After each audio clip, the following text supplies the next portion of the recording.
Listo. Bien, antes de continuar con un nuevo capítulo correspondiente, pues vamos siempre a reforzar lo que hemos analizado y lo que hemos visto la clase anterior. Nuevamente, tomar las debidas precauciones a cada uno de ustedes. Por favor, mantener sus micrófonos desconectados. Sí, Préstame el alcohol, mija. conectemos sus micrófonos. No, estaba lleno.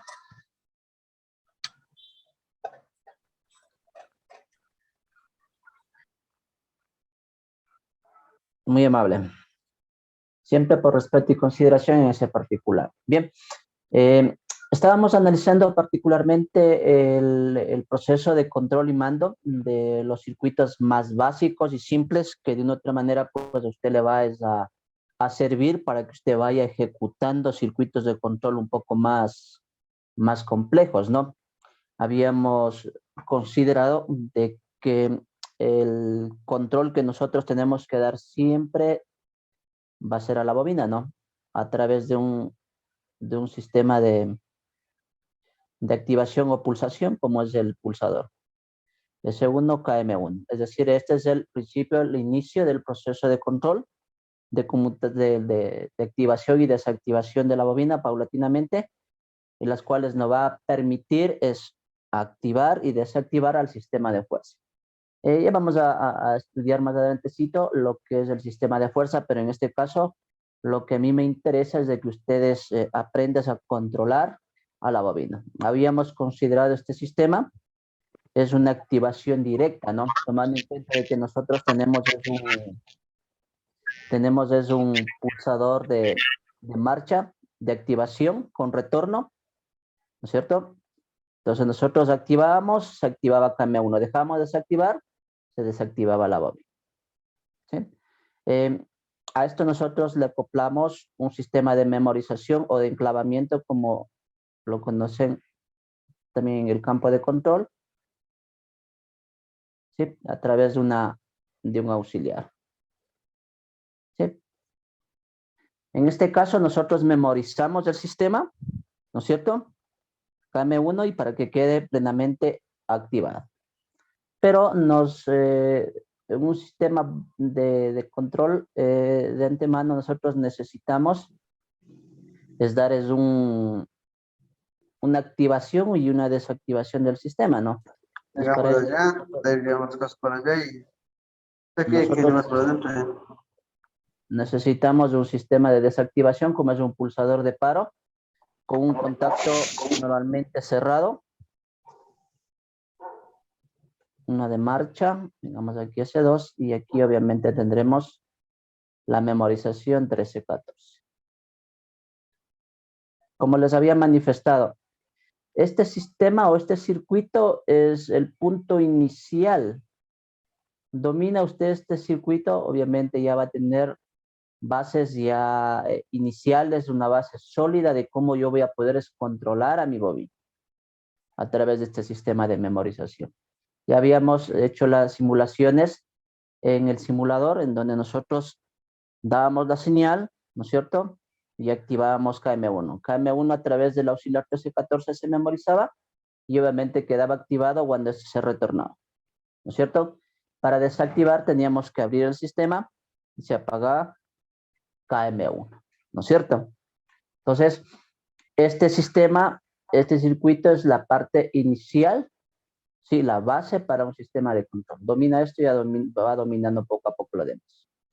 Entonces, en relevancia, nosotros habíamos hecho una pequeña demostración en lo que es un circuito un poco más didáctico, ¿no? En este caso. Ya lo mejoré, lo estuve mejorando un poquito.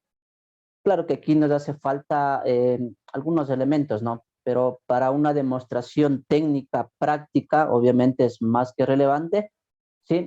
La utilización de los diferentes elementos de control. En este caso vamos a controlar a la bobina de este contactor. Vamos a ver. Vamos a simular y obviamente con S1, perdón, con S2, controlo a la bobina del contactor. puse yo una luz de señalización, ¿sí? En A1, A2, que me indica que la bobina de mi contactor obviamente se está activando, ¿no? ¿Sí? Se queda memorizado a través de quién, a través del auxiliar 1314. 1314 queda en paralelo, digámoslo así, con S2, que es un pulsador de marcha. Para nosotros identificar a cada uno de los elementos, obviamente ya nos direccionamos a través de su normativa, ¿no? Ya sabemos que el pulsador de paro es de color rojo y el pulsador de marcha es de color verde, ¿no? El pulsador de paro, un contacto normalmente cerrado, perdón, de paro normalmente cerrado y el pulsador de marcha normalmente abierto. Entonces, está activado, desactivamos. Activamos, desactivamos. Entonces, esta es la funcionalidad de nuestro contactor, ¿no? Sí. Entonces, sí les había yo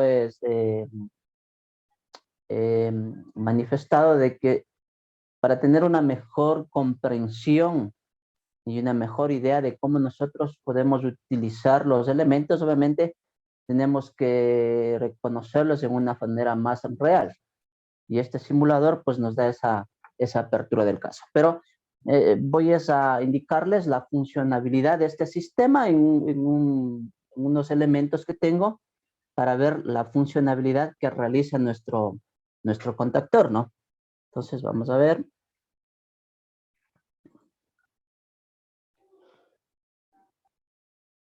Si nosotros nos fijamos, ¿sí? Particularmente nosotros tenemos a nuestro contactor, ¿sí? Eh, por lo general, esta categoría de contactor, la AC3, que ya vamos a ver algunas categorías, obviamente viene con 3 contactos principales y un auxiliar, por lo general. Entonces, este contactor es de categoría C3 que me cumple esa funcionalidad. Ahora, como también les había manifestado, los datos, características, corrientes del contactor, ya depende particularmente del receptor, ¿no? Que en este caso del motor, nosotros tomamos en cuenta la utilización de la misma. Tenemos nosotros los dispositivos de control, en este caso el pulsador de marcha, como lo vemos de igual manera en el simulador. Obviamente tiene que ser de color verde y sus contactos normalmente abiertos. Tengo aquí es un pulsador de paro que bueno, acá tenemos aquí. Un pulsador de paro, sí, de color rojo y obviamente su contacto normalmente cerrado. Siempre va a tener, en este caso, si es un contacto unipolar, siempre va a tener una entrada y una salida, ¿no? Entrada y salida. Entonces, también va a existir este tipo de pulsadores dependiendo de la utilización, más contactos que nosotros queramos utilizar. De pronto ese tipo de contacto también puede venir con un cerrado y un abierto, pero dentro de la normativa consideramos de que este pulsador es normalmente cerrado, ¿no? Pero en este caso yo he utilizado este pulsador porque estaba medio falloso el otro. Entonces, aquí tenemos, ¿no? Es un pulsador doble en este caso. Tiene un contacto normalmente abierto, un contacto normalmente cerrado, obviamente es un pulsador de marcha y un pulsador de par. Y obviamente también en la central tiene una luz de señalización, pero en este caso no voy a utilizarle, solamente quiero hacer una pequeña demostración, ¿sí? De cómo va a funcionar el contactor. Ya lo he hecho las conexiones, no son tan complicadas, ¿no? Entonces, como usted está viendo el circuito, obviamente va a ir en serie el pulsador de paro y el pulsador de marcha, ¿no? Y obviamente va a dar la señal a la bobina de nuestro contactor. En el tablero correspondiente tenemos ya la alimentación. Sí, en este caso el contactor que yo estoy utilizando es un contactor con voltaje de 220 voltios, ¿no? Entonces, por tal razón, yo voy a necesitar 2 líneas. En el simulador estoy trabajando con línea y neutro, pero en este caso, como les digo, voy a trabajar con 220, ya que las características de mi contactor sí, pues me manifiesta que es de 220 voltios, como lo están viendo. si no se ve bien, pues ya les manifiesto ese particular. Entonces, ¿cómo va a funcionar? Al momento de yo activar el pulsador, ¿sí? Se activa el contactor y se queda memorizado, porque está conectado en paralelo 1314, ¿sí? Con nuestro pulsador. Ahora, si yo voy acá, tengo un pulsador de paro, el rojo, desactivo. ¿Sí? Verde, activo, rojo, desactivo. Entonces, ese es el principio de un sistema de control, ¿sí? Con enclavamiento utilizando un pulsador de marcha y un pulsador de paro paulatinamente. ¿Sí? Entonces, esa era la demostración que yo les quería dar en particular, para que usted tenga una mejor perspectiva, una mejor idea de la funcionabilidad de nuestro contactor. ¿Sí? No sé si tiene alguna inquietud hasta aquí para continuar. ¿Estamos claros en ese dato, en ese circuito? Sí, todo claro. Perfecto. Como les Sí, decía, perfecto, licenciado. muy amable. Como les manifestaba, dominen por favor este circuito. Los que están queriendo introducirse en este campo, dominen este circuito, pues, y a futuro no van a tener ningún tipo de problemas, porque obviamente ya depende del condicionamiento de los circuitos para nosotros poder ir diseñando nuestros esquemas de control. Pero este va a ser la base, el inicio correspondiente. Bien, entonces, estando todo claro, pues vamos a continuar.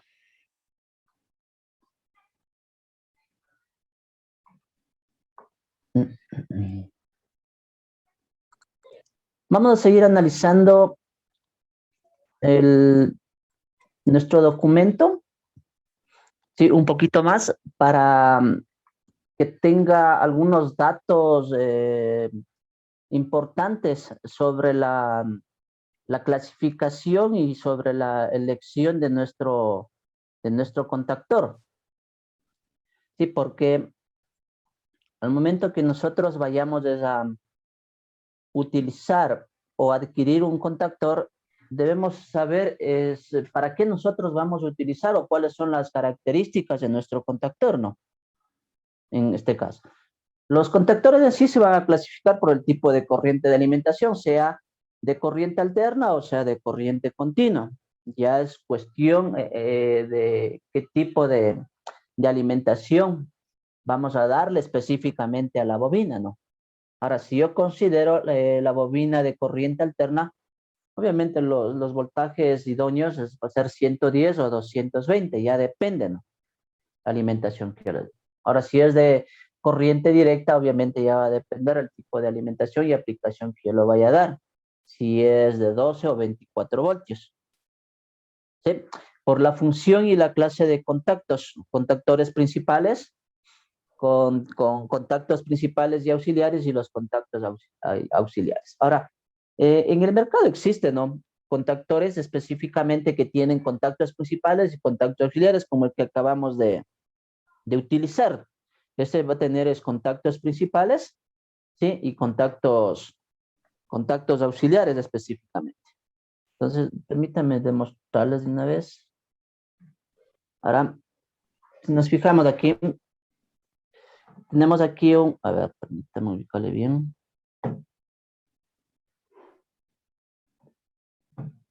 Ya, en este caso, este tipo de contactor específicamente tiene contactos principales, ¿no? 1, 3, 5, 2, 4, 6, 3 entradas, 3 salidas, específicamente para un sistema trifásico. El tipo de alimentación obviamente va a ser de 220 voltios porque en el propio contactor me va a indicar ese tipo de alimentación. Ahora, como les decía, en este caso, por la fusión o clase de los contactos, tenemos nosotros otro tipo de contactor. Si me permiten. En este caso, este tipo de contactor específicamente es un contactor que tiene contactos específicamente auxiliares, no tiene contactos principales. Entonces, la función que vaya a realizar este contactor va a ser específicamente complementaria, ¿no? Para cumplir con los condicionamientos del circuito que nosotros le vayamos a dar. Pero obviamente va a tener su alimentación, ¿no? Puede ser 110 o puede ser 220 voltios. ¿Sí? Y los contactos que de igual manera estábamos viendo o paulatinamente después es del circuito que nosotros o estuvimos demostrando, obviamente van a ser este contactor que tiene específicamente, aparte de los contactos auxiliares, tiene los contactos principales, ¿no? Aquí ya tiene un contacto normalmente abierto y un contacto normalmente cerrado. Por default, el contacto auxiliar viene a ser 13-14, pero en el caso de que yo quiera es un contacto normalmente cerrado, ya viene con una nomenclatura que es 21 y 22 en cuestión. Y es la que está en el simulador, ¿no? Este tipo de contactor específicamente. Ahora, ya depende, ¿no? Si es que de pronto mis contactores o mi contactor o mi circuito necesita más auxiliares, obviamente sí va a existir, pues, dispositivos auxiliares que nosotros vayamos a utilizar, ¿no? Le acoplamos dependiendo el número de contactos auxiliares que nosotros queramos. Esto le podemos ir acoplando a nuestro contactor, ¿sí? Para poder ir utilizando los auxiliares dependiendo la necesidad del circuito que nosotros vayamos a querer, ¿no? Entonces, esas son las diferentes características de nuestros contactores. Vamos a ver, ¿qué más? ¿Qué más nos incluye? Permítame. Ya. La carga que puede maniobrar o categoría de empleo. Se tiene en cuenta la corriente que el contactor debe establecer o cortar durante las maniobras. Ahora, los contactores en sí ya van a depender, ¿no? ¿Qué tipo de trabajo va a realizar este contactor? Si va a realizar un trabajo intermitente, va a realizar un trabajo de 8 horas, ¿sí? Va a realizar un trabajo permanente. Entonces ya depende, ¿no? Ya vamos a ver ese más adelante. Sí.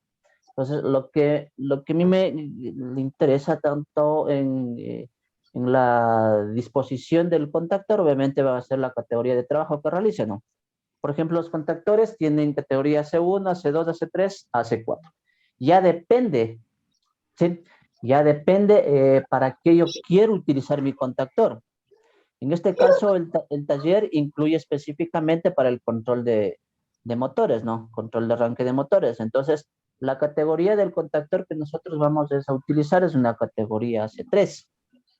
¿Sí? Entonces, la categoría C3 es específicamente para motores jaula de ardilla. Categoría C1 para cargas no inductivas, específicamente para la utilización de resistencias. La categoría C2, en cuestión ya casi no se utiliza ya este tipo de motores, muy rara vez. Yo en lo personal no he utilizado ni la categoría C2 ni la categoría C4. Más si he utilizado es la categoría C1 y la categoría C3. Obviamente más la C3, ¿no? En cuestión. Entonces, bajo esas características, usted tiene que elegir y solicitar al distribuidor, ¿no? Del contactor que usted lo vaya a utilizar. Entonces, de igual forma, ¿no? El trabajo que va a realizar nuestro contactor, o sea, ¿qué tipo de trabajo va a realizar? Va a realizar, qué sé yo, un trabajo ininterrumpido. Es decir, que los contactos pueden permanecer cerrados durante un tiempo ilimitado, ¿no? Es decir, no van a sufrir mucho los contactos principales, porque los contactos principales van a sufrir cuando por favor, si desactivamos el micrófono, por favor, para seguir continuando. Es decir, el trabajo ininterrumpido no va a sufrir. Dicen, no se le entiende casi nada. Por favor, que nos ayuden apagando el micrófono. Señor Gonzalo Javier, por favor. Muy amable. Les manifestaba que el trabajo ininterrumpido, dice, los contactos pueden permanecer cerrados durante un tiempo ilimitado. En este caso, significa que los contactos principales no van a sufrir mucho, a diferencia de otro tipo de trabajo, ¿no? Es decir, simplemente van a activarse y va a permanecer activados los contactos y la corriente va a seguir avanzando, ¿no? En cuestión. El empleo de 8 horas, ¿sí? El empleo puede ser del orden de 8 horas de tal forma que los contactos adquieran el equilibrio térmico. Entonces, para cada trabajo, para cada disposición que usted lo vaya a utilizar su contactor, obviamente tiene que manifestar la función, ¿no? O sea que si digo, bueno, voy a adquirir un contactor de categoría AC3, pero de igual manera tiene que manifestar el tipo de trabajo que va a realizar, ¿no? ¿En dónde yo voy a utilizar? O sea que, ¿qué va a hacer mi máquina? Va a trabajar intermitentemente, 8 horas, temporal, ininterrumpido, etcétera. Ahora, si yo digo, bueno, va a trabajar ininterrumpidamente, entonces yo tengo que tener esos contactos que de antemano, pues, no vayan a sufrir paulatinamente un chispazo, un arco eléctrico, ¿no? Entonces, ahí tienen que ser los contactos de mayor categoría y de mayor durabilidad para que me puedan soportar en el caso del trabajo intermitente, ¿no? Mi contactor va a estar cada rato activa y se desactiva, activa y se desactiva. Tienen que tener un buen sistema de soplado y sus contactos principales de igual forma pues tienen que soportar las descargas, ¿sí? Las descargas de activación y desactivación que nosotros le vayamos a dar, ¿no? Entonces, todos esos datos muy importantes para que usted pueda elegir su contactor. Entonces, con esas indicaciones correspondientes que son muy importantes, vamos a continuar con el diseño y la elaboración de mi sistema de fuerza, ¿no? Que será mi complemento a mi sistema de control. Entonces, en mi sistema de fuerza, específicamente ya va a venir mi motor, ¿no? Entonces, para eso yo ya necesito, hablemos, ya necesito específicamente ya mis líneas de alimentación, ¿no? Que serían L1, L2, L3. Y obviamente ya mi sistema tierra, o a masa, digamos. ¿No? Que va a Perdón, alimentar a mi motor. una pregunta, pero al sistema, ¿se le puede agregar al sistema de control tierra? Al sistema de control. Bien, En fuerza. claro, dentro de las normativas sí viene esa recomendación, ¿no? Que usted tiene que poner el sistema de tierra en cuestión. Tendría que haber entonces 4 contactos principales. Específicamente la conexión que va a ir va a ser en el gabinete, ¿no? Sí, como Ya, normal. pero no entraría en la parte en el contactor, bueno, ¿no? El tierra. claro, es que el contactor específicamente viene con su soporte estructura. Y ese soporte, su estructura no es metálico, ¿no? Sino es de fibra en cuestión.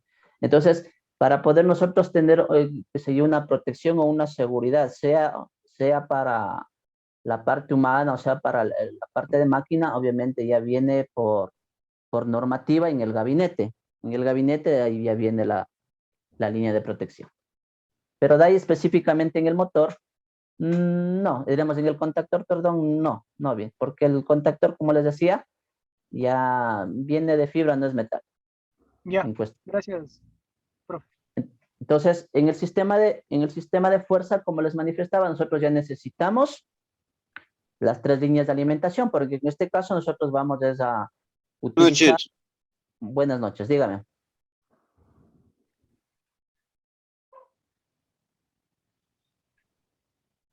Nosotros ya necesitamos nuestro motor trifásico, ¿no? Porque vamos a trabajar con el motor trifásico en cuestión. Entonces, bueno, si nosotros lo mandáramos directamente a nuestros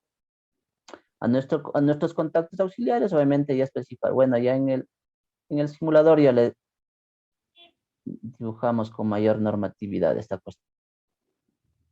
Entonces tenemos el sistema, y tenemos ya otro sistema de protección.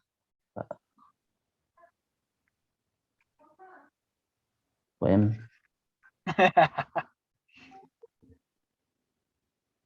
Fue el lapicito. Ya se le coge el... Se está comportando mal el lápiz. Ya. Bueno, ya le analizamos esta con mayor claridad en el sistema en el simulador, ¿no? Que nos da una mayor facilidad de comprensión. Ya. Entonces ahí tenemos nuestro motor trifásico. Ya vamos a acoplarle otro tipo de elementos, ¿no? Entonces, en este caso, nuestro sistema de control específicamente, digamos, sistema de fuerza específicamente ya va a necesitar las 3 líneas de alimentación que se va al motor. Entonces, ¿a dónde voy? 2 cosas. 1, el sistema de fuerza a través de los contactos principales, obviamente esto ya va a ser el complemento de ¿quién? El complemento del contactor, ¿no? Toda esta partecita de aquí. Esto ya va a ser parte del contactor. Esto ya va a ser nuestro relé térmico. ¿Sí? Y obviamente este va a ser nuestro motor. Ya. Este motor específicamente como conexión base o básica va a estar en triángulo y en estrella. Entonces, esto vamos a analizar ahora, la conexión del motor. Porque de igual forma, ¿no? Si nosotros ya aprendemos a controlar a la bobina de nuestro contactor, obviamente ya tenemos que ir a este sistema de fuerza, ¿no? Y en el sistema de fuerza nosotros tenemos que interpretar específicamente cómo vamos a conectar nuestro motor. Porque si no tenemos la idea específica de cómo conectar nuestro motor, pues obviamente vamos a causar ¿qué cosa? Un daño eléctrico en la parte del motor, o vamos a conectar mal y vamos a causar el daño de la máquina en sí. Entonces, vamos a centrarnos específicamente un poco a analizar y estudiar estos 2 tipos de conexiones, ¿no? La conexión triángulo y la conexión estrella. Pero eso no significa que los motores específicamente vayan a tener estas 2 conexiones. ¿Sí? Puede tener una conexión estrella, doble estrella, puede tener una conexión triángulo, doble triángulo, dentro de las más utilizadas. Pero la más